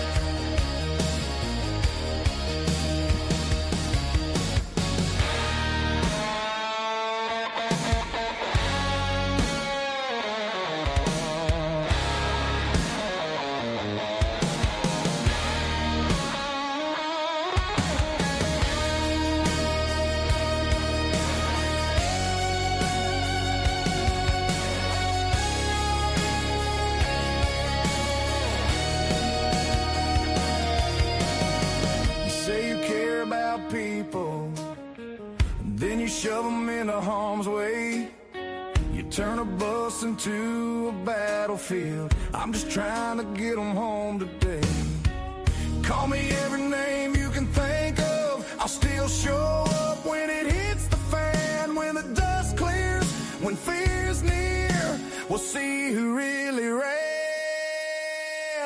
You can scream in my face, you block my way, but this badge on my chest means somebody's safe today. You hold that sign, I hold this line in my hands. While you're chanting the street, I'm the one who stands. Yeah, you draw your crowd, I draw a line in the sand. Tell you what, you got to admit, AI makes some damn fine music. When you tell it what to do, when you tell it, you give it the right prompts and the right cues, you can create some pretty crazy things. So in the line in the sand, good stuff there. All right, everybody. Thanks again for being with us. Thanks for taking the break with me. I want to make this last part of free for all. Last 20 minutes or so. Anything you want to ask me, we can do on the live chat. I do have one other video or two maybe that I want to play real quick. I kind of led the show this morning with the failure of the GOP to stay together and to vote to pass even the watered down version of the SAVE Act during the Vote-A-Rama 2 nights ago that Senator John Kennedy put forth. And just how pathetic that is and how dangerous it is, quite frankly. That we're willing to surrender, our sovereign land by way of surrendering our voting rights, meaning that our votes are not going to be counteracted and taken away from us by somebody else who is a non-citizen voting in the other direction. Non-citizens cannot vote here. We need to have a citizenship test. And people who do want to vote, who are allowed to vote, have to prove they are who they say they are with a photo identification. This is not hard. So we spent a lot of time on that this morning. The other half that the Republicans cannot seem to get over the line is the full funding for ICE and for CBP, so that the largest mass deportation of illegal voters can continue to get them the hell out of here. All right. So that battle continues. So I want to share a couple of clips with you here. Before I get into the chat and do the free for all thing. So this first one is Chuck Schumer, as you can imagine. This is President Trump officially demanding Chuck Schumer's resignation after he disparaged ICE and CBP in the way that he did. Watch this. Who will see even more clearly tonight where the Republicans are, not on the side of lowering costs, but on the side of masked agents occupying our streets. Where the heck are you? America is crying out for relief from high costs, and you're here adding $140 billion to an agency that nobody, to two groups, Border Patrol and ICE, that nobody respects in this country. Nobody respects you. I got to watch myself. You in 1996 were on that very floor screaming for security. Now suddenly, because you are the minority opposition party where everything that Trump says has to be countered, suddenly nobody respects them. Why? Where were you when Barack Obama was sending ICE out in 2014, in 2011, when he was sending them out and having people deported? I didn't see you calling for anybody to obstruct and get in the way of ICE. And I didn't hear you complaining that we had an ICE agency, which used to be called INS. I didn't hear you complaining about it then at all. At any rate, Chuck Schumer denigrating ICE in such ways has President Trump calling for his resignation. That, of course, will go nowhere. But it also prompted this response from the new Secretary of Homeland Security, Markwayne Mullin. This is worth our watch. Makes my ears red. It takes a lot to get me upset. But Chuck Schumer, no one respects you. The definition of a lying scumbag politician, that is you. You would be the definition if you Googled you right now. I mean, why don't you just come out and be honest with American people? He wants to have open borders. If you want to defund the Customs and Border Protection Agency, if you want to defund ICE, who is in there arresting the criminals that the laws were passed by you, you had time to change those during the Biden administration. You didn't. because you're for open borders and you're for the criminals running amok in our cities. And for you to say that is so disrespectful to the law enforcement that that is out there protecting you, because he has a detail with him. How about he walks around these city streets without a detail? I wonder how safe he would feel. Amen. Amen. And it would be the illegal aliens who are committing a preponderance of the crimes proportionate to their membership in the larger population. There's 350 million people in this country. I don't know, 10, 20, 30, 35 million of them illegal aliens. When you break it down by population, they are committing far more crimes than the general American population. So yeah, how about it, Chuck? How about you wander through some of these sanctuary cities that you're so fond of, that you hate ICE being in the middle of as they look to round up and deport people? How about it, Chuck Schumer? How about you walk around, as Mark Wayne Mullen said, without your detail in one of your beloved sanctuary cities?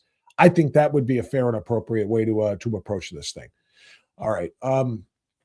Before I get into the chat, like I said, if you want to comment on that, you can do that. If you want to opine on anything, that's exactly what we're here for in a free-for-all Friday. But let's remind you about our foundational partner, our third foundational partner of this podcast and of this mission that we are on. And of course, I speak of AFP Ohio. Americans for Prosperity Ohio is doing some extraordinary work as a part of changing the state of Ohio from being in the middle of the pack to being the leader of the pack by way of the Buckeye Blueprint. As you can see there are 4 key areas: economic opportunity, educational freedom, energy abundance, and government accountability. All of those are policy issues. And in fact, I think I have a look at the agenda. Let me share this with you, because the good folks at Americans for Prosperity, AFP Ohio, they have been putting in the time and a ton of it. And I'll tell you what, it is worth our, hold on, let me take that off the screen there for a second. There it is. It is worth our attention, and it's worth our best efforts, because they need volunteers. They do. They need volunteers to help. So the Buckeye Blueprint agenda that you can see right here: economic freedom. Oops, looks like we're going to have to go to the side. Yeah, educational opportunity. School choice in education is important. Eliminate means testing, universal public school access, energy abundance. And there are specific things. I don't want to go through all of them, but all of these are extraordinarily important. So the agenda looking forward with AFP Ohio, they need volunteers. And that's the page I'm really seeking right here. Yeah, chapters and volunteers. If you would like to volunteer at AFP Ohio, please go to the website, buckeyeblueprint.com. Become a member of your county chapter. Look at them. They're all over the state of Ohio. Become a member, become a volunteer, join a chapter, and help make Ohio what it can be, which is one of the best states in the country, a destination state. Vivek Ramaswamy has said the same thing. People are leaving blue states like California and New York and Colorado and others, and they're going to Texas, and they're going to Florida, and they're going to Tennessee. There is no reason whatsoever they should not be coming to the state of Ohio. That's what this whole thing is all about. And I want you to join me, and I want you to join the good folks there at AFP Ohio. Follow the Buckeye Blueprint. Go to buckeyeblueprint.com. Please go to buckeyeblueprint.com. Okay, let me get into the chat now and see what is going on. As I said, we're kind of calling this a free-for-all Friday, and so let me dive in. I've got a new way to look at the chat now and to bring these up on the screen, so hopefully it'll work. It'll look the same to you, but as far as for me, it's just easier for me to follow. There's a new part of the platform. All right, we're going to start with Deb. Deb says, great job by Brian. She is talking, of course, about Brian Massie and his team with respect to eliminating property taxes. Is anyone bringing petitions to McFan tomorrow? Marcel Sturbridge for Secretary of State is speaking at 9 o'clock at the Thirsty Cowboy on Route 18. If folks understood where their money would come from to pay for safety services, education, etc., they would sign. All right, Deb, thank you. Deb also reminding us, we were talking, Brian Massie and I, about the libraries and the extraordinary expense of libraries. The funding of libraries in the state of Ohio is just extraordinary compared to other states. what are they doing there? Is it just providing reading resources and research resources? No, not at all. They're doing radical things like that, what you can see right there from Deb. Planned Parenthood, and I did see the article. I saw a report, I think it was a Facebook post, doing pop-ups at the Lorain Library. So that's out here in my neck of the woods in Lorain County. So Planned Parenthood is there to be available, an available resource for young kids, for teenagers who might find themselves in a situation where they weren't going to think about it. But hey, look at that. Look over there. There's Planned Parenthood. Maybe they have some answers for me. And Planned Parenthood has never met a pregnant girl or woman that they didn't want to monetize by providing an abortion. Just FYI. Let's see. CMG says, just curious. Okay, that's about the libraries being so woke they are. Jim from Parma Heights, the Cuyahoga County library system is much of a scam as Ilhan Omar's winery. The voters were stupid to give them more tax dollars a few years ago. Joanne says we could consolidate school districts, but would that save money? Bet the system won't do that. Jim from Parma Heights, again, very few libraries. I think that question was about Parma, lots of overpaid union clerks. What do we have here? Come on. All right, don't freeze on me now. Yeah, that's exactly what it's doing. All right, bear with me. I'm going to try to unfreeze the page here so that I can read a few more of your comments. Administrators of our money need to treat it as if it were their own. These schools and libraries, et cetera, have to tighten their belts like we do every day. Completely agree. Lois Irene says, unless it directly impacts these library employees, nothing will change. Unions always ruin everything. All right, I'm going to try to move on from the library topic because we have had quite a few others since then. If we pay property taxes, why do we pay RETA? RETA, of course, is local taxes, and I hate it. Donna, 100% agree with you.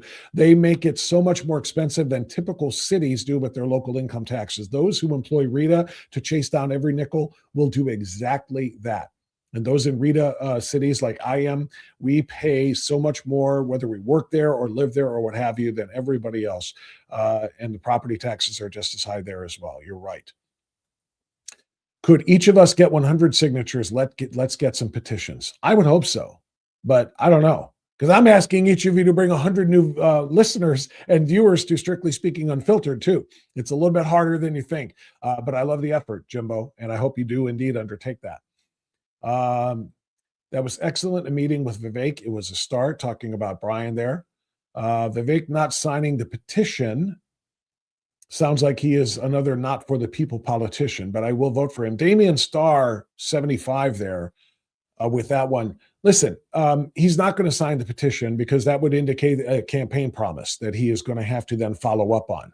He's going to talk about it. And I can already tell you, I've interviewed Vivek, and he's going to be on again probably next week. Vivek doesn't support the full-on elimination of property taxes. He supports property tax relief by a bunch of different pieces of legislation, and some of which have already passed.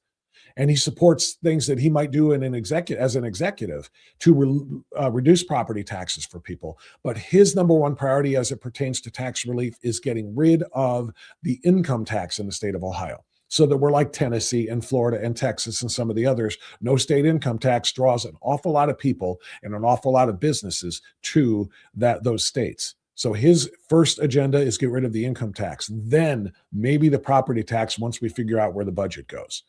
That's what Vivek has basically explained to me on a number of occasions. All right, we're going to get him on soon again.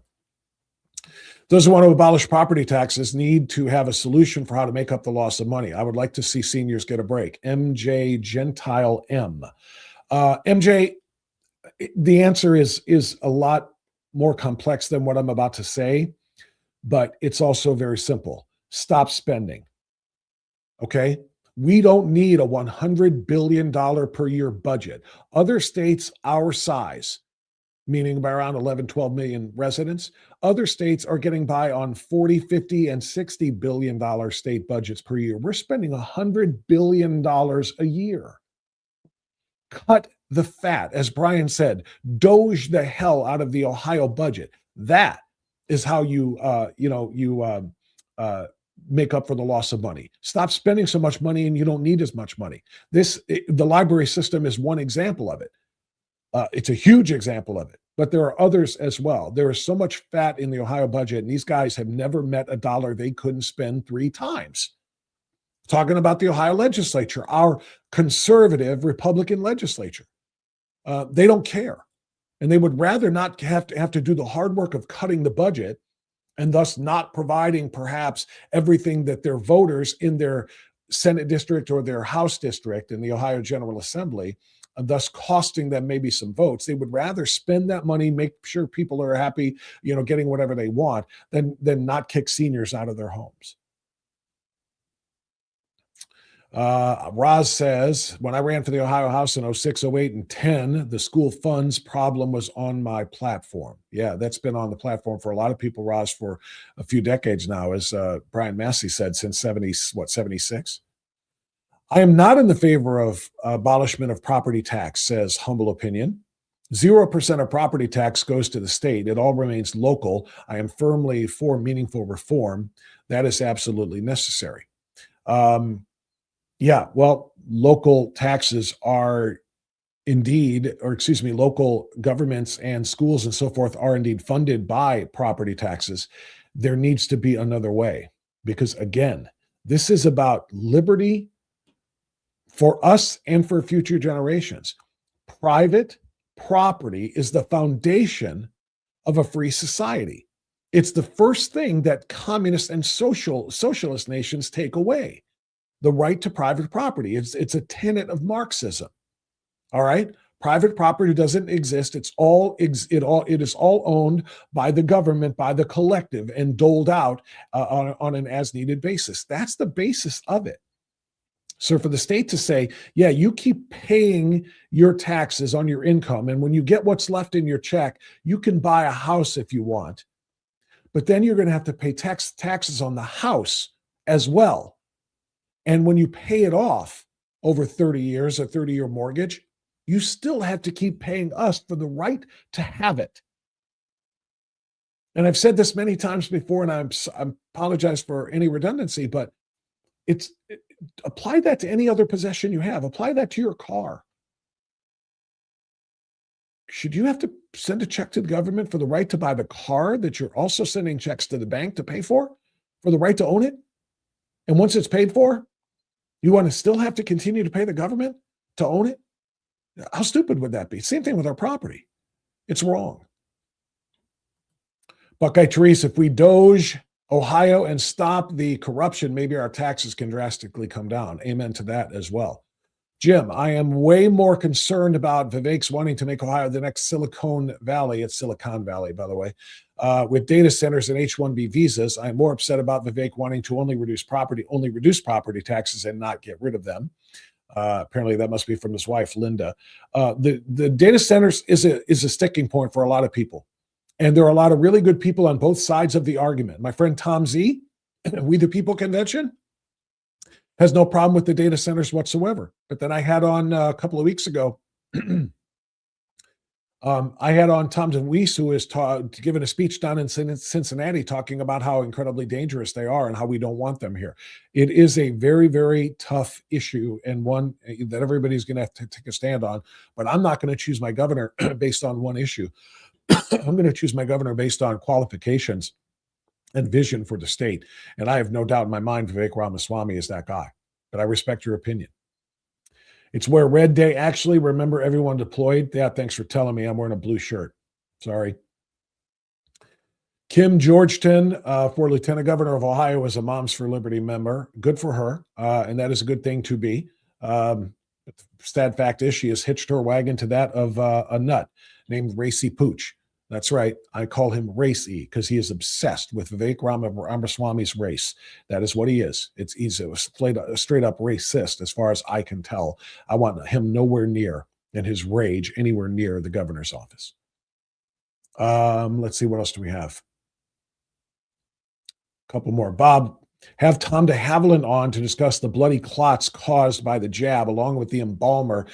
This is important given that Dr. Amy wants to be governor. Amen to that. And by the way, speaking of that, next Thursday, the 30th, I'm going to be a part of a panel with Tom Renz, attorney Tom Renz, and with Judge Lanzinger.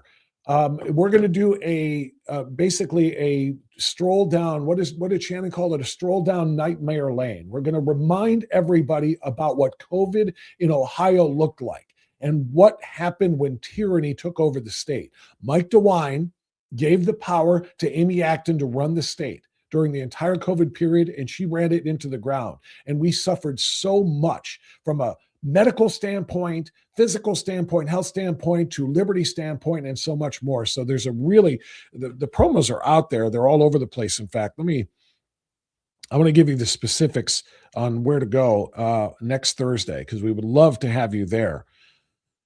Hold on, I apologize. I wasn't planning to do this. I probably should have been. Yeah, here it is. A walk down memory.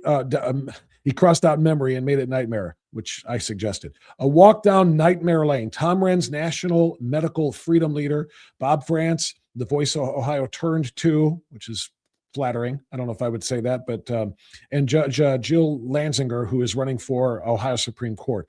The three of us are going to be the panel answering your questions and discussing and presenting on it's Thursday, not Wednesday. It's Thursday, April 30th at the Encore Event Center on Pearl Road in Strongsville. All right. I don't have that graphic to put up on the screen now, but I'll put it up on Monday show, Tuesday show, Wednesday, as well as Thursday, because we're going to be there. And I hope you're there to talk about COVID. And yes, to your point, who made that point? Oh, Lois Irene, about Tom de Havilland. Yes, it is a very, very good point. It is I've seen the clots up close and in person. It is a devastating reality about what was done because of those COVID shots. And we will do that, I promise. Bob, oh, look at that. Linda, I'm ahead of myself, but I'm behind at the same time. Bob, is the April 30th nightmare event full? It would only allow us one ticket. I don't think it's full. We'll have to check with Shannon Burns from SGOP, but I don't think it's full. And I hope everybody is planning to come. It's a free ticket. And maybe that's why it only limited you to one. Everybody has to buy their own. I don't know, but it's a free event. You just have to RSVP for it to get one of those tickets. But it's going to be a very, very interesting conversation. I'm looking forward to it. Let's see. What else do we have? Politically incorrect mechanic. The people behind Axe Ohio Tax started by talking to legislators about eliminating property taxes for seniors and were told they couldn't cater to special interests. That is 100% correct. That is 100% correct. And it's very, very infuriating, quite frankly, that they would take such a tone with our seniors. But that's what they did. What else do we have here? Buckeye Treese likes the idea of Tom Renz. Tom is a tremendous ally in this fight, and I'm looking forward to taking that stage with him. Sherry says, register 2 people by using 2 phone numbers. Okay, that's for the event. Okay, I think that's going to be it. I don't have time for any questions, and it doesn't look like the Ask Me Anything was taken off anyway. People were busy opining on their own issues, and that is just fine. But we're going to call it a day now, as it is 9:01. I want to say thank you to everybody as we vibe our way out.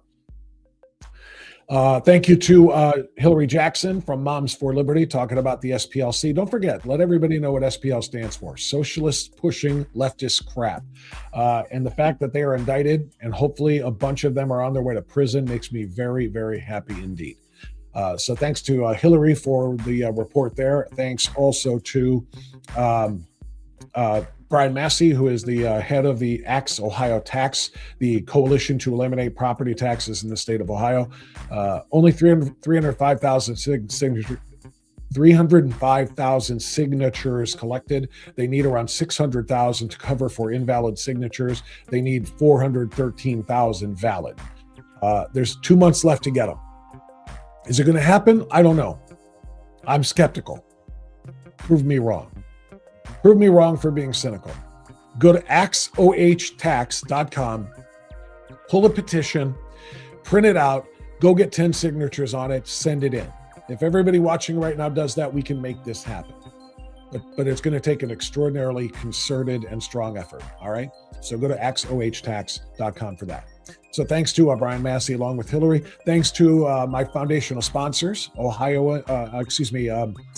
AFP Ohio, Americans for Prosperity Ohio, Mark King in Keeping Medicare Simple, and Charlie Kalani, the entrepreneur who created Charlie's Auto Repair in Lakewood.